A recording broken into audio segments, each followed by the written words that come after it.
ਵਾਹਿਗੁਰੂ ਜੀ ਕਾ ਖਾਲਸਾ ਵਾਹਿਗੁਰੂ ਜੀ ਕੀ ਫਤਿਹ। ਖੋਜ ਗੁਰਬਾਣੀ ਵਿੱਚ ਆਪ ਸਭ ਦਾ ਸਵਾਗਤ ਹੈ ਜੀ। ਸਭ ਨੂੰ ਜੀ ਆਇਆਂ ਜੀ। ਆਓ ਅਸੀਂ ਸਾਰੇ ਮਿਲ ਕੇ ਪਹਿਲਾਂ ਸ਼ਬਦ ਦਾ ਉਚਾਰਨ ਅਤੇ ਉਸ ਤੋਂ ਉਪਰੰਤ ਉਸਦੇ ਅਰਥ ਕਰਾਂਗੇ। ਅੱਜ 38ਵੇਂ ਸ਼ਬਦ ਦੀ ਵਾਰੀ ਹੈ ਜੀ। ਗੌੜੀ ਬੈਰਾਗਣ ਮਹੱਲਾ ਤੀਜਾ। ਸਤਿਗੁਰ ਤੇ ਗਿਆਨ ਪਾਇਆ ਹਰ ਤੱਤ ਵਿਚਾਰਾ। ਮਤ ਮਲੀਨ ਪ੍ਰਗਟ ਪਈ ਜਪ ਨਾਮ ਮਰਾਰਾ। ਸਿਵ ਸਖਤ ਮਿਟਾਇਆ ਚੁਕਾ ਅੰਧਿਆਰਾ। ਤੁਰਮਸਤ ਜਿਨ ਕੋ ਲਿਖਿਆ ਤਿਨ ਹਰ ਨਾਮ ਪਿਆਰਾ। ਹਰ ਕਿਦ ਬਿਦ ਪਾਈਏ ਸੰਤ ਜਨੋ ਜਿਸ ਦੇਖ ਹੋ ਜੀਵਾ। ਹਰ ਬਿਨ ਚਸਾ ਨ ਜੀਵਤੀ ਗੁਰ ਮੇਲੋ ਹਰ ਰਸ ਪੀਵਾ ਰਹਾਓ। ਹੋਂ ਹਰ ਗੁਣ ਗਾਵਾਂ ਨਿਤ ਹਰ ਸੁਣੀ। ਹਰ ਹਰ ਗਤ ਕੀਨੀ ਹਰ ਰਸ ਗੁਰ ਤੇ ਪਾਇਆ। ਮੇਰਾ ਮਨ ਤਨ ਲੀਨੀ। ਧੰਨ ਧੰਨ ਗੁਰ ਸਤਿਪੁਰਖ ਹੈ ਜਿਨ ਭਗਤ ਹਰ ਦੀਨੀ। ਜਿਸ ਗੁਰ ਤੇ ਹਰ ਪਾਇਆ ਸੋ ਗੁਰ ਹਮ ਕੀਨੀ। ਗੁਣ ਦਾਤਾ ਹਰ ਰਾਏ ਹੈ ਹਮ ਅਵਗਣਿਆਰੇ। ਪਾਪੀ ਪਾਥਰ ਡੂਬਤੇ ਗੁਰਮਤਿ ਹਰ ਤਾਰੇ। ਤੂੰ ਗੁਣ ਦਾਤਾ ਨਿਰਮਲਾ ਹਮ ਅਵਗਣਿਆਰੇ। ਹਰ ਸਰਨਾਗਤ ਰਾਖ ਲੈ ਮੂੜ ਮੁਗਧ ਨਿਸਤਾਰੇ। ਸਹਿਜ ਆਨੰਦ ਸਦਾ ਗੁਰਮਤੀ ਹਰ ਹਰ ਮਨ ਧਿਆਇਆ। ਸੱਜਣ ਹਰ ਪ੍ਰਭ ਪਾਇਆ ਕਰ ਸੋ ਲਾਗਾਇਆ। ਹਰ ਦਇਆ ਧਾਰ ਪ੍ਰਭ ਬੇਨਤੀ ਹਰ ਹਰ ਚੇਤਾਇਆ। ਜਨ ਨਾਨਕ ਮੰਗੇ ਧੂੜ ਤਿਨ ਜਿਨ ਸਤਿਗੁਰ ਪਾਇਆ। ਹਰ ਦਇਆ ਧਾਰ ਪ੍ਰਭ ਬੇਨਤੀ ਹਰ ਹਰ ਚੇਤਾਇਆ। ਜਨ ਨਾਨਕ ਮੰਗੇ ਧੂੜ ਤਿਨ ਜਿਨ ਸਤਿਗੁਰ ਤੇ ਪਾਇਆ। ਜਿਨ ਸਤਿਗੁਰ ਪਾਇਆ। ਗੁਰੂ ਜੀ ਇਸ ਸ਼ਬਦ ਵਿੱਚ ਸਾਨੂੰ ਦੱਸਦੇ ਹਨ ਕਿ ਗੁਰਸ਼ਬਦ ਗੁਰਬਾਣੀ ਰੂਪ ਸਤਿਗੁਰ ਰੂਪ ਤੋਂ ਅਸੀਂ ਜੋ ਗਿਆਨ ਪ੍ਰਾਪਤ ਕੀਤਾ ਹੈ ਜੀ, ਉਸ ਰਾਹੀਂ ਗੁਰ ਹਰ ਦੀ ਵਾਸਤਵਿਕਤਾ ਨੂੰ ਪਛਾਣਿਆ ਅਤੇ ਵਿਚਾਰਿਆ ਹੈ ਜੀ। ਫਿਰ ਗੁਰੂ ਜੀ ਕਹਿੰਦੇ ਹਨ ਗੁਰਸ਼ਬਦ ਗੁਰਬਾਣੀ ਹਰ ਨਾਮ ਨੂੰ ਜਪਣ ਨਾਲ ਮਲੀਨ ਮਤ ਅਤੇ ਹਉਮੈ ਉਜਲੀ ਹੋ ਗਈ ਹੈ ਜੀ। ਫਿਰ ਗੁਰੂ ਜੀ ਕਹਿੰਦੇ ਹਨ ਪਰਮੇਸ਼ਰ ਨੇ ਮਾਇਆ ਦਾ ਪ੍ਰਭਾਵ ਖਤਮ ਕਰ ਦਿੱਤਾ ਹੈ ਜੀ, ਜਿਸ ਦੇ ਫਲ ਸਰੂਪ ਅਗਿਆਨ ਦਾ ਅੰਧਕਾਰ ਦੂਰ ਹੋ ਗਿਆ ਹੈ ਜੀ। ਭਾਵ ਗੁਰਸ਼ਬਦ ਗੁਰਬਾਣੀ ਰਾਹੀਂ ਮੇਰੇ ਵਿਕਾਰ ਮਰ ਗਏ ਹਨ ਜੀ। ਫਿਰ ਗੁਰੂ ਜੀ ਕਹਿੰਦੇ ਹਨ ਗੁਰਸ਼ਬਦ ਗੁਰਬਾਣੀ ਹਰ ਨਾਮ ਉਹਨਾਂ ਨੂੰ ਹੀ ਪਿਆਰਾ ਲੱਗਦਾ ਹੈ ਜੀ ਜਿਨ੍ਹਾਂ ਦੇ ਮਸਤਕ ਉੱਤੇ ਦਰਗਾਹੋਂ ਲਿਖਿਆ ਹੁੰਦਾ ਹੈ ਜੀ। ਫਿਰ ਗੁਰੂ ਜੀ ਕਹਿੰਦੇ ਹਨ ਹੇ ਸੰਤ ਜਨੋ, ਗੁਰਸ਼ਬਦ ਗੁਰਬਾਣੀ ਰਾਹੀਂ ਹਰ ਨੂੰ ਕਿਸ ਢੰਗ ਨਾਲ ਪ੍ਰਾਪਤ ਕਰੀਏ। ਫਿਰ ਗੁਰੂ ਜੀ ਕਹਿੰਦੇ ਹਨ ਜਿਸ ਨੂੰ ਵੇਖ ਕੇ ਮੈਂ ਜੀਵਤ ਰਵਾਂ ਜੀ। ਫਿਰ ਗੁਰੂ ਜੀ ਕਹਿੰਦੇ ਹਨ ਮੈਂ ਹਰ ਤੋਂ ਬਿਨਾਂ ਛਿਣ ਭਰ ਜਿਉਂਦੀ ਨਹੀਂ ਰਹਿ ਸਕਦੀ ਜੀ। ਫਿਰ ਗੁਰੂ ਜੀ ਕਹਿੰਦੇ ਹਨ ਮੇਰਾ ਗੁਰਸ਼ਬਦ ਗੁਰਬਾਣੀ ਨਾਲ ਮੇਲ ਕਰਾ ਦਿਓ ਜੀ। ਭਾਵ ਮੇਰੇ ਤੇ ਮਿਹਰ ਕਰਕੇ ਮੈਨੂੰ ਗੁਰਸ਼ਬਦ ਗੁਰਬਾਣੀ ਦੇ ਨਾਲ ਜੋੜ ਦਿਓ ਜੀ, ਤਾਂ ਜੋ ਮੈਂ ਗੁਰਸ਼ਬਦ ਗੁਰਬਾਣੀ ਹਰ ਰਸ ਦਾ ਪਾਨ ਕਰ ਸਕਾਂ ਜੀ। ਫਿਰ ਗੁਰੂ ਜੀ ਕਹਿੰਦੇ ਹਨ ਕਿ ਮੈਂ ਨਿਤ ਪਰਮੇਸ਼ਰ ਦੇ ਗੁਣ ਗਾਉਂਦਾ ਹਾਂ ਜੀ ਅਤੇ ਨਿਤ ਗੁਰਸ਼ਬਦ ਗੁਰਬਾਣੀ ਹਰ ਨਾਮ ਪੜ੍ਹਦਾ ਅਤੇ ਸੁਣਦਾ ਹਾਂ ਜੀ। ਉਸ ਹਰ ਨੇ ਗੁਰਸ਼ਬਦ ਗੁਰਬਾਣੀ ਨਾਮ ਰੂਪ ਹਰ ਨੇ ਮੇਰਾ ਆਤਮਿਕ ਉਧਾਰ ਕਰ ਦਿੱਤਾ ਹੈ ਜੀ।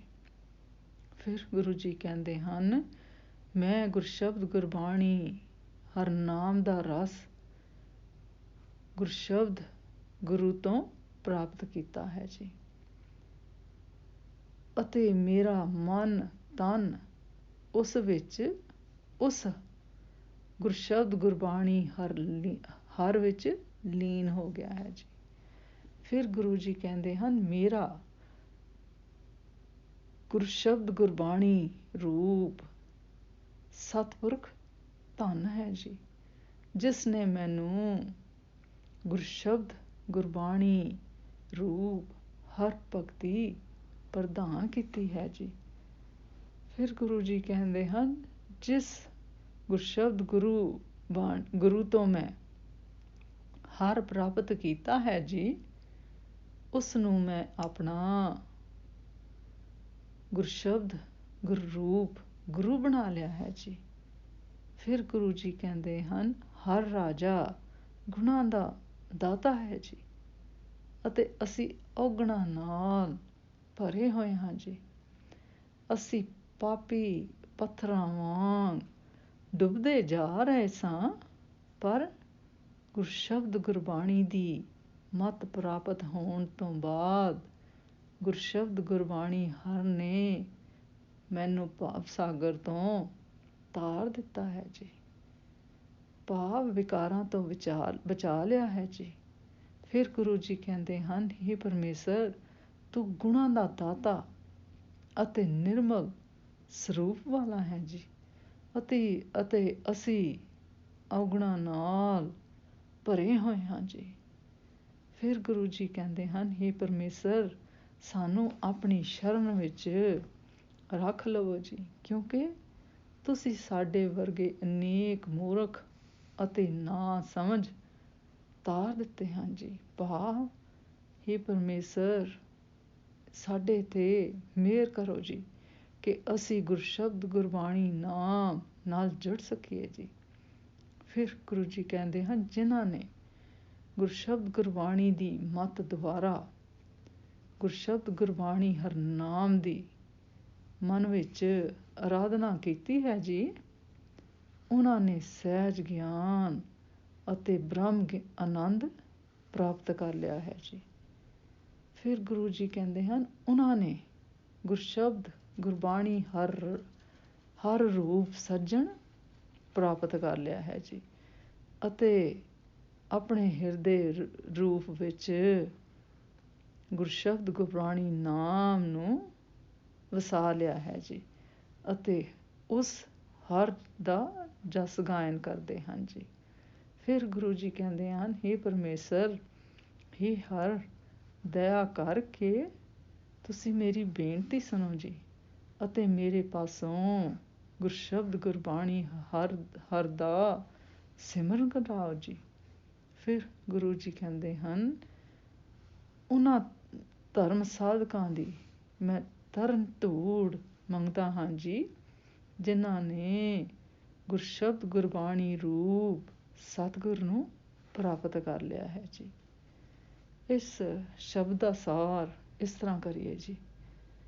ਇਸ ਸ਼ਬਦ ਵਿੱਚ ਗੁਰੂ ਜੀ ਸਾਨੂੰ ਦੱਸਦੇ ਹਨ ਕਿ ਬ੍ਰਹਮ ਗਿਆਨ ਦੀ ਪ੍ਰਾਪਤੀ ਕੇਵਲ ਗੁਰਸ਼ਬਦ ਗੁਰਬਾਣੀ ਨਾਮ ਦੁਆਰਾ ਹੁੰਦੀ ਹੈ ਜੀ, ਜਿਸ ਨਾਲ ਮਾਇਆਵੀ ਵਿਕਾਰ ਅਤੇ ਬੰਧਨ ਖਤਮ ਹੋ ਜਾਂਦੇ ਹਨ ਜੀ, ਅਤੇ ਸਹਿਜ ਆਨੰਦ ਦੀ ਪ੍ਰਾਪਤੀ ਹੋ ਜਾਂਦੀ ਹੈ ਜੀ।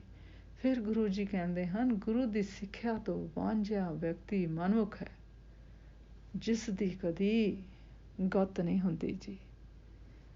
ਜਿਸ ਤਰ੍ਹਾਂ ਇਹਨਾਂ ਪੰਕਤੀਆਂ ਵਿੱਚ ਰਹਾਉ ਦੀਆਂ ਪੰਕਤੀਆਂ, ਇਸ ਸ਼ਬਦ ਦੀ ਰਹਾਉ ਦੀਆਂ ਪੰਕਤੀਆਂ ਵਿੱਚ ਗੁਰੂ ਜੀ ਕਹਿੰਦੇ ਹਨ, ਹਰ ਕਿਦ ਬਿਦ ਪਾਈਏ ਸੰਤ ਜਨੋ, ਜਿਸ ਦੇਖ ਹੋ ਜੀਵਾ, ਹਰ ਬਿਨ ਚਸਾ ਨਾ ਜੀਵਤੀ, ਗੁਰ ਮੇਲੋ ਹਰ ਰਸ ਪੀਵਾ। ਤੋਂ ਇਹ ਸਪਸ਼ਟ ਹੈ ਕਿ ਗੁਰੂ ਜੀ ਬਿਰਹੋਂ ਭਰਪੂਰ ਬੇਨਤੀ ਤੇ ਮਿੰਨਤ ਤੇ ਤਰਲਾ ਉਸ ਪਰਮੇਸ਼ਰ ਨੂੰ ਮਿਲਣ ਦੇ ਖਾਹਿਸ਼ ਕਰਕੇ ਕਰ ਰਹੇ ਹਨ ਜੀ। ਗੁਰੂ ਜੀ ਉਸ ਗੁਰੂ ਰੂਪ ਪਰਮੇਸ਼ਰ ਦਾ ਹਾਰਦਿਕ ਧੰਨਵਾਦ ਕਰਦੇ ਹਨ ਜੀ, ਜਿਸ ਤੋਂ ਆਪ ਜੀ ਨੂੰ ਗੁਰਸ਼ਬਦ ਗੁਰਬਾਣੀ ਹਰੀ ਰਸ ਪ੍ਰਾਪਤ ਹੋਇਆ ਹੈ ਜੀ। ਇਹ ਆਪ ਬੜੇ ਪਿਆਰ ਨਾਲ ਅੰਮ੍ਰਿਤ ਰਸਨਾ ਤੋਂ ਉਚਾਰ ਰਹੇ ਹਨ ਜੀ। ਜਿਸ ਤਰ੍ਹਾਂ ਇਹਨਾਂ ਪੰਕਤੀਆਂ ਵਿੱਚ ਗੁਰੂ ਜੀ ਕਹਿੰਦੇ ਹਨ, ਧੰਨ ਧੰਨ ਗੁਰ ਸਤਿਪੁਰਖ ਹੈ, ਜਿਨ ਭਗਤੀ ਹਰ ਦੀਨੀ, ਜਿਸ ਗੁਰ ਤੇ ਹਰ ਪਾਇਆ, ਸੋ ਗੁਰੂ ਹਮ ਕੀਨੀ। ਭਾਵ ਉਸ ਸਤਿਗੁਰ ਅੱਗੇ ਆਪਣੇ ਆਪ ਨੂੰ ਪਾਪੀ ਤੇ ਅਵਗਣਿਆਰਾ ਦੱਸ ਕੇ ਸਾਨੂੰ ਬੇਨਤੀ ਕਰਨ ਦੀ ਜਾਚ ਦੱਸੀ ਹੈ ਜੀ। ਅਤੇ ਸਭ ਕੁਛ ਪ੍ਰਾਪਤ ਹੋਣ ਦੇ ਬਾਵਜੂਦ ਵੀ ਅਧੀਨਗੀ ਵਿੱਚ ਰਹਿਣ ਦੀ ਸਮੱਤ ਬਖਸ਼ੀ ਹੈ ਜੀ। ਅਤੇ ਹਰੀ ਅੱਗੇ, ਉਸ ਪਰਮੇਸ਼ਰ ਅੱਗੇ ਜੋਦੜੀ ਅਤੇ ਬੇਨਤੀ ਕਰਨ ਦੀ ਜਾਚ ਸਿਖਾ ਰਹੇ ਹਨ ਜੀ। ਫਿਰ ਗੁਰੂ ਜੀ ਕਹਿੰਦੇ ਹਨ, ਹੇ ਪਰਮੇਸ਼ਰ, ਮੇਰੇ ਉੱਤੇ ਦਇਆ ਧਾਰੀ ਰੱਖੋ ਜੀ, ਤਾਂ ਕਿ ਮੈਨੂੰ ਗੁਰਸ਼ਬਦ ਗੁਰਬਾਣੀ ਨਾਮ ਦੀ ਯਾਦ ਹਮੇਸ਼ਾ ਰਵੇ ਜੀ, ਅਤੇ ਮੈਂ ਉਸ ਨੂੰ ਧਾਰਨ ਕਰਾਂ ਜੀ। ਫਿਰ ਗੁਰੂ ਜੀ ਕਹਿੰਦੇ ਹਨ, ਜਿਨ੍ਹਾਂ ਪ੍ਰੀਤਵਾਨਾਂ ਗੁਰਮੁਖਾਂ ਨੇ ਮੇਰਾ ਪਿਆਰਾ ਗੁਰਸ਼ਬਦ ਰੂਪ ਸਤਿਗੁਰੂ ਪਾ ਲਿਆ ਹੈ ਜੀ, ਉਹਨਾਂ ਗੁਰਮੁਖ ਪਿਆਰਿਆਂ ਦੀ ਮੈਨੂੰ ਚਰਨ ਧੂੜੀ ਬਖਸ਼ੋ ਜੀ। ਭਾਵ ਮੈਨੂੰ ਉਹਨਾਂ ਦਾ ਸਾਥ ਬਖਸ਼ੋ ਜੀ, ਸਤਸੰਗਤ ਬਖਸ਼ੋ ਜੀ। ਜਿਸ ਤਰ੍ਹਾਂ ਗੁਰੂ ਜੀ ਕਹਿੰਦੇ ਹਨ, ਗੁਰੂ ਸ਼ਬਦ ਹੈ, ਸ਼ਬਦ ਗੁਰੂ ਹੈ, ਉਹ ਬਖਸ਼ੋ ਜੀ। ਅੱਜ ਦਾ ਵਿਚਾਰ ਕਰਦਿਆਂ ਮੇਰੇ ਕੋਲੋਂ ਅਨੇਕਾਂ ਭੁੱਲਾਂ ਹੋਈਆਂ ਹੋਣਗੀਆਂ, ਉਸ ਵਾਸਤੇ ਮੈਂ ਖਿਮਾ ਦੀ ਜਾਚ ਚਾਹਾਂ ਜੀ। ਵਾਹਿਗੁਰੂ ਜੀ ਕਾ ਖਾਲਸਾ, ਵਾਹਿਗੁਰੂ ਜੀ ਕੀ ਫਤਿਹ।